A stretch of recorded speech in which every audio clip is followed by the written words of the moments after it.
This is Dan with The Verge, and we are taking a look at the Motorola Moto G. The Moto G is Motorola's latest device in its lineup, and it looks very similar to the Moto X that preceded it.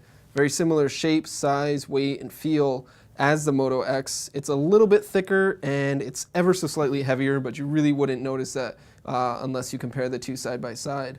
The Moto G has a 4.5-inch 720p LCD display as opposed to the AMOLED that's on the Moto X. It's got a 1.3 megapixel front-facing camera, and on the back is a 5 megapixel camera with LED flash.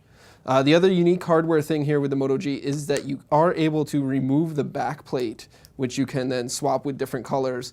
Unfortunately, the battery is not removable, nor does it have a micro SD card slot, so it is purely a cosmetic thing to take the back off. The battery inside is 2040 milliamp hour battery, so it's a little bit smaller than the Moto X, but not hugely so. Another big difference between the Moto G and the Moto X is the Moto G does not have LTE, which kind of makes sense because Motorola is targeting this at a global market where LTE is less of a priority. Inside, the Moto G has a quad-core Snapdragon 400 processor. It's clocked at 1.2 gigahertz and it's got 1 gigabyte of RAM. And this particular unit has 8 gigabytes of internal storage, but Motorola says that it will be available in 16 gigabyte versions as well.